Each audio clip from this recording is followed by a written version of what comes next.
Halo semua, apa kabar? Semoga sehat-sehat selalu ya guys. Di sini kita akan membahas alur cerita manhwa manga.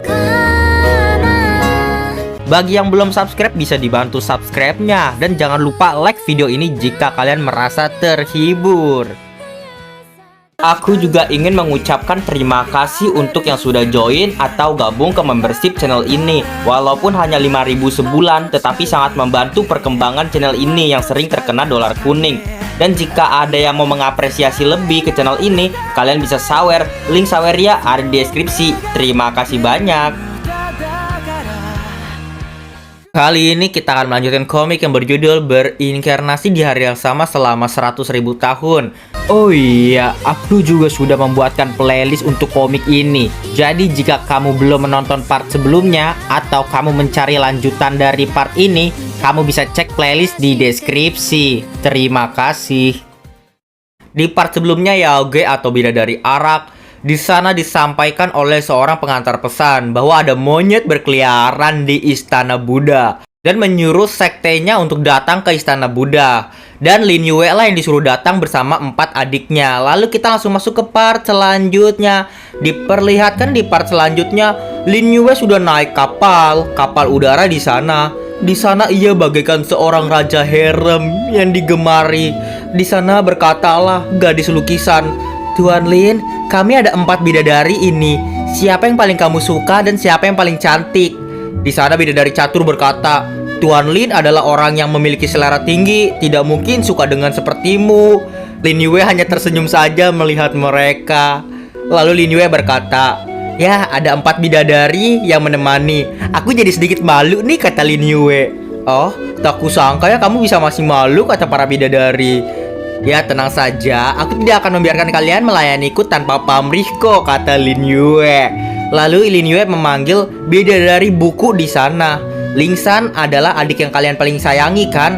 Sayangnya garis ke-10 goresan emas sudah salah, tapi aku bisa merubahnya sekarang.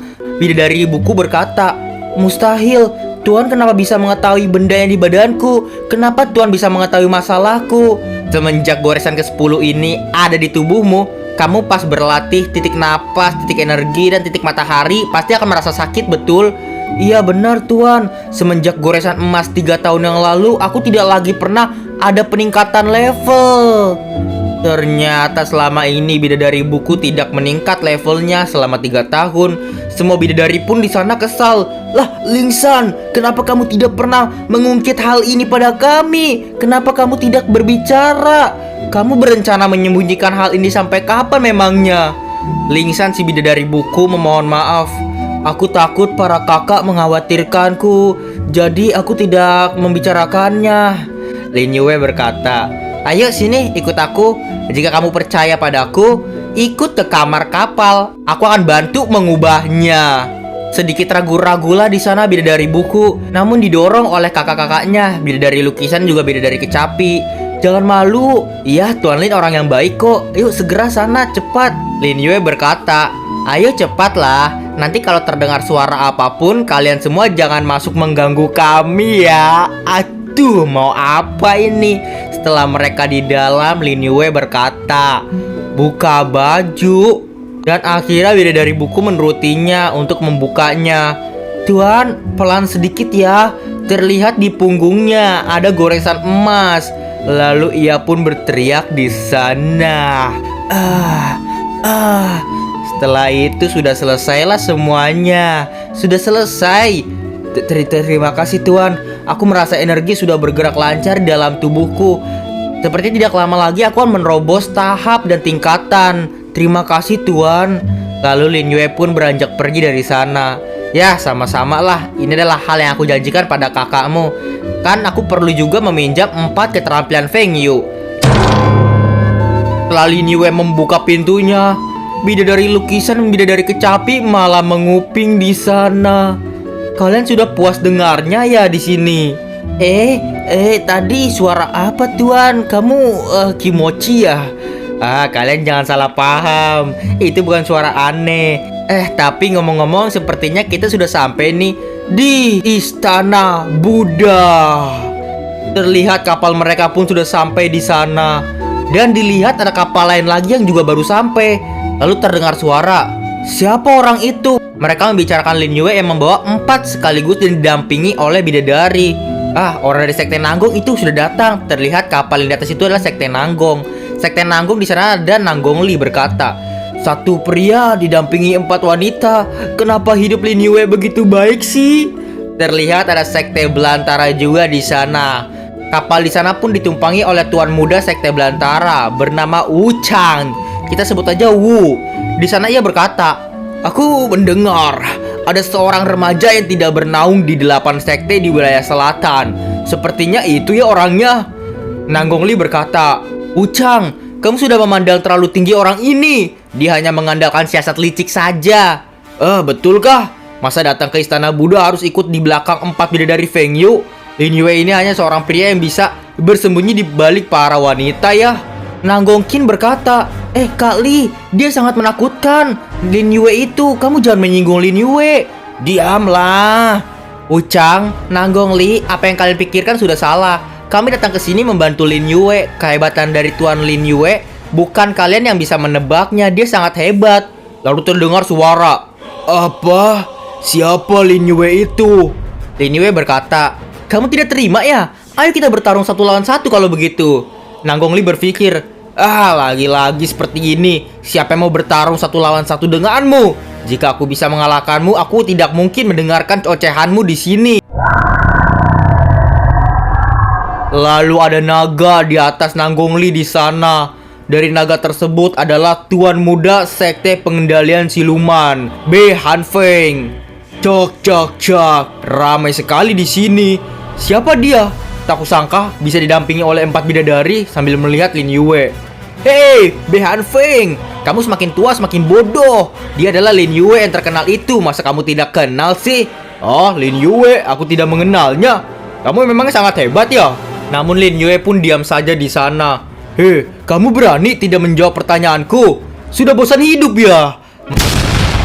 Melemparkan jurusnya, auman singa. Kurang ajar, kata bidadari buku. Bidadari buku di sana ingin menghadangnya, tetapi jurus itu pun masih kalah dengan auman singa. Ya, mau gimana pun bidadari buku ini adalah orang yang tidak bisa menaikkan tingkat kultivasinya sudah 3 tahun. Gawat. Lin Yue pun datang membantunya sambil mengeluarkan jurus dari Ye. Dan akhirnya lenyaplah auman singa itu. Mereka semua kaget. Apa? Bodoh, perhatikan belakangmu. Cepat, Be Han Feng. Be Han Feng langsung melihat ke belakang. Lin Yue sudah berada di belakangnya. Setelah itu Be Han Feng pun ingin menonjoknya hingga mati. Mati sana. Tapi pas dia ingin menonjoknya, Lin Yue langsung di depan mukanya dan menangkap tangannya. Cepat sekali, layaknya Hokage keempat. Di sana kaget-kagetlah Be Han Feng. Tangannya pun dikeremek keretak abal-abal. Dia pun berkata, Lin Yue hanya berkata, kamu sudah lama bermain dengan binatang ya? Sudah tak ingin menjadi manusia? Aku masih ingin menjadi manusia. Sakit sekali keretak abal-abal ini. Karena dirasa dia adalah manusia yang sampah, Lin Yue menendangnya dan tidak membunuhnya di sana. Lalu muntah darahlah di sana Be Han Feng. Dia kuat sekali, katanya dalam hati. Ya, minggir sana. Kamu tetap di sana saja ya, berbaring. Jangan mengacaukan lagi. Lalu Lin Yue pun kembali ke para bidadari. Tuan, kenapa selalu ada orang yang menantang Tuan sih memangnya? Sepertinya masih ada banyak orang yang tidak percaya ya bahwa Tuan berhasil mengalahkan Jian Chen. Terima kasih Tuan, kata bidadari buku di sana yang ditolong oleh Lin Yue. Ya sudahlah, ayo kita pergi ke istana Buddha, kata Lin Yue. Sampailah ia di depan istana Buddha. Di sana ada suara, tamu VIP silakan masuk. Namun kagak kebuka gerbangnya. Mereka semua kesal. Sudah menyambut tamu malah tidak membuka pintu. Para biksu ini paling suka sok berlagak ya. Bukalah. Wu Chan di sana pun memakai telapak tangan Buddha. Namun tetap tidak terbuka pintunya. Apa tidak terbuka? Bukankah Wu Chang yang memiliki fisik bertarung terkuat di sini juga tidak bisa membukanya? Bidadari kecapi pun maju. Gerbang ini seharusnya sedang menguji hati Buddha kita. Ketua pernah mengajari kami sedikit ilmu Buddha.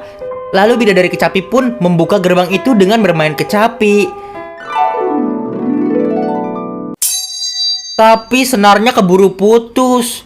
Dia berkata, padahal sedikit lagi. Lin Yue tersenyum melihatnya.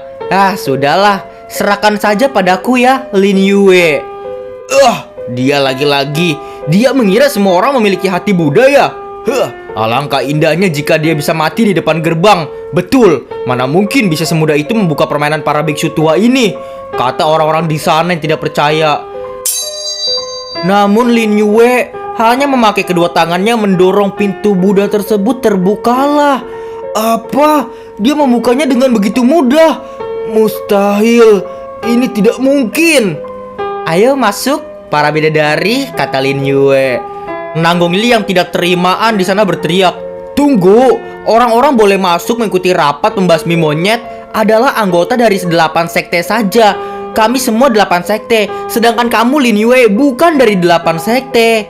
Nanggong Li, dasar tidak tahu malu, jelas-jelas Tuan Lin yang membuka gerbang emas ini. Apa yang dikatakan Tuan Muda Nanggong benar ya? Jika kalian membiarkan Lin Yue masuk, itu berarti bermusuhan dengan sekte kami. Aku setuju dengan perkataan ini. Bidadari kecapi berbisik kepada Lin Yue. Tuan, biarkan aku yang menangani hal ini ya. Aku tahu harus ngapain. Baik, kamu coba tangani saja. Semuanya mungkin masih belum tahu ya kalian. Sebenarnya Tuan Lin ini sudah menikah dan sekarang sudah masuk ke sekte Feng Yu. Jadi sekarang dia tentu saja termasuk anggota sekte Feng Yu sekarang. Menikah masuk ke sekte Feng Yu. Dia aja baru muncul beberapa hari. Mana mungkin ada wanita sekte Feng Yu yang bersedia menikahi dia. Aneh sekali kalian ini. Aku bersedia kok, kata bidadari lukisan di sana. Kami juga bersedia kok, kata ketiga bidadari yang lainnya juga di sana. OMG.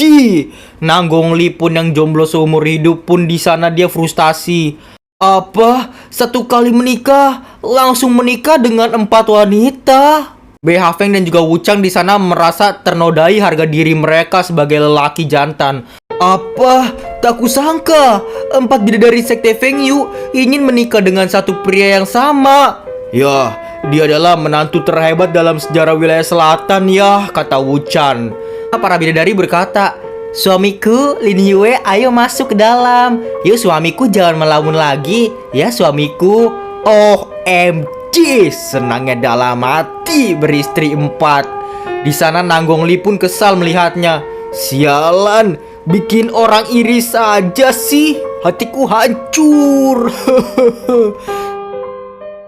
Di sana kita diperlihatkan patung Buddha yang kepalanya sudah dicoblos oleh pilar keabadian sejati. Di atas pilar keabadian sejati terdapat monyet yang ngos-ngosan dan kecapean. Terlihat di dalam istana Buddha. Saya Kusen menyambut kedatangan para jenius dari 8 sekte. Ada biksu di sana. Baiklah, aku juga tidak bertele-tele. Kaisar Buddha memberitahu, semuanya harus bertanding dengan adil. Siapa yang bisa mengangkat atau membawa pergi monyet dan tongkat ini, maka 2 benda ini akan menjadi miliknya sekaligus. Lalu sang pemenang juga berjumpa dengan Kaisar Buddha. Nanggong Li yang pertama mencobanya. Biar aku coba. Hanya seekor monyet sialan yang terselungkup tidur di atas tongkat. Apa susahnya? Namun ditabok dengan buntut monyet tersebut hingga tersungkur di sana. Kamu lemah sekali sih, kata B. Sakit sekali tahu ini. Biar aku yang menghadapinya lah, kata B Hefeng di sana. Saya B Hefeng dari sekte pengendalian siluman. Apakah kamu bersedia mengikutiku, monyet?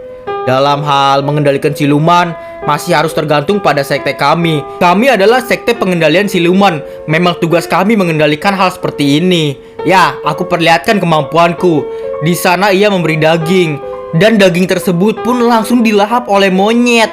Monyet itu berhasil turun dari pilar keabadian. Behefeng berkata, hehehe, siluman ini sekarang sudah menjadi milikku ya. Dia sudah turun. Aku, sekte pengendalian siluman. Karena monyet ini telah memilih aku, ya aku terpaksa menerimanya. Nanggong Li berteriak, tak kusangka hanya dengan 1 potong daging sudah bisa menaklukkannya rupanya. Di sana Wu Chen berkata, Dasar binatang. Memakai jurusnya, membuka bajunya, dan menampilkan badan yang besar dan berurat di sana. Lalu menghampiri pilar keabadian. Sekarang monyet itu adalah milik sekte pengendalian siluman kamu ya. Maka tongkat ini akan menjadi milikku, Sekte Belantara. Sekte Belantara adalah sekte yang paling kuat dalam fisiknya. Lalu para bidadari di sana pun juga berkata, fisik bertarung Wuchang mungkin paling kuat dari semua orang yang di sini. Sekte Belantara paling kuat dalam fisik bertarung. Tapi tingkatan kekuatan Reikinya tidak begitu kuat, tapi memiliki fisik yang kuat. Ya, andai saja Wuchang tidak bisa mencabutnya, kita semua juga tidak bisa mencabutnya. Lalu Lin Yue berkata, coba deh kalian tebak, kenapa Istana Buddha hanya mengundang kita 4 sekte datang kemari? Itu Tuan, itu karena keempat sekte ini memiliki kemampuan masing-masing. Seperti sekte pengendalian siluman bisa menghadapi siluman. Sekte Belantara fisiknya kuat untuk bertarung, mungkin bisa mencabut senjata suci. Sekte Nanggong dalam teknik formasinya. Tapi iya juga ya, kenapa sih kita dipanggil juga datang ke sini ya Tuan? Ya, menurutku sih Istana Buddha mungkin ingin kalian menggunakan kecantikan menggoda monyet ini. Biksu Istana Buddha mungkin mencapai tahap pencerahan. Tidak mungkin ada pemikiran seperti itu Tuan. Ya, terserah kalian saja mau percaya atau tidak, kata Lin Yue. Lalu terlihat Wuchang di sana ingin mengangkatnya. Aku akan mencabut tongkat ini. Dengan sekuat tenaga, dengan badan yang besar dan berotot, di sana menarik tongkat tersebut. Namun ada yang aneh. Sialan, benda ini bisa menghisap darah ya? Ada yang aneh. Terlihat dia menjadi kurus kerontang. Lalu ia pun jatuh tersungkur di sana. Anak buahnya berteriak, "Biksu sialan, benda ini bisa menyerap darah. Kamu malah tidak lebih awal memberitahu pada kami. Kamu sudah membunuh tuan muda kami, brengsek." Aku juga tidak tahu hal ini. Mohon maaf ya, kata biksu. Nanggong Li maju lagi. Kalian semua sudah gagal. Kalau begitu biarkan aku yang mencobanya. Qin Er, susun formasi. Formasi pemindahan gunung. Mereka yang sibuk membuat formasi, biksu berkata, ya, pembentukan formasi yang sangat cepat. Sepertinya dua kakak adik ini sudah mendapatkan pewarisan sejati dari Nanggongyan ya. Terlihatlah di sana mengecil tongkat pilar keabadiannya. Qin Er, ayo keluarkan lebih semangat lagi. Sebentar lagi kita akan berhasil. Siap. Bei Henfeng berkata kepada murid dari Wuchang, "Hei orang-orang sekte Belantara, rapat membasmi monyet masih belum berakhir, kok sudah mau pergi saja? Daripada kamu dikalahkan oleh Lin Yue hanya dengan satu tangan." Bei Feng berpikir, iya, aku hampir melupakan dendam ini ya. Sekarang aku memiliki monyet ini, kesempatan terbaikku untuk membalas dendam nih. Lalu dia berkata kepada monyet, "Monyetku, kamu sudah kenyang kan? Ayo bantu aku bunuh orang itu." Dan kita diperlihatkan Nanggong Li sudah mendapatkan pilar keabadian di tangannya. Menjadi kecil sekali. Yes, berhasil. Semuanya, rapat membasmi monyet sudah selesai. Aku pamit dulu ya. Tapi dia dihalangi oleh monyet tersebut. Lalu Bei Hefeng pun berkata, sepertinya tongkat itu miliknya ya. Monyetku, kamu segera ambil saja. Bei Hefeng, jaga baik-baik silumanmu itu. Jangan membiarkannya bertindak semena-mena. Oh begitu. Aku juga tidak bisa menjamin, karena bagaimanapun siluman akan melindungi tuannya. Aku juga tidak bisa mengendalikannya. Mungkin saja ia kan beneran membunuh kalian. Monyet itu pun langsung loncat dari sana dan menghampiri Lin Yue malah. Di sana bidadari berteriak, "Tuan, hati-hati!" Ya, karena pada dasarnya monyet itu punya Lin Yue. Ya, monyet itu tidak bisa apa-apa kepada Lin Yue. Lin Yue berkata, "Kenapa, monyet kecilku?" Cit. Apa? Mereka semua pun terheran-heran. Sial, apa yang sedang terjadi? Nanggong Li pun terlihat heran.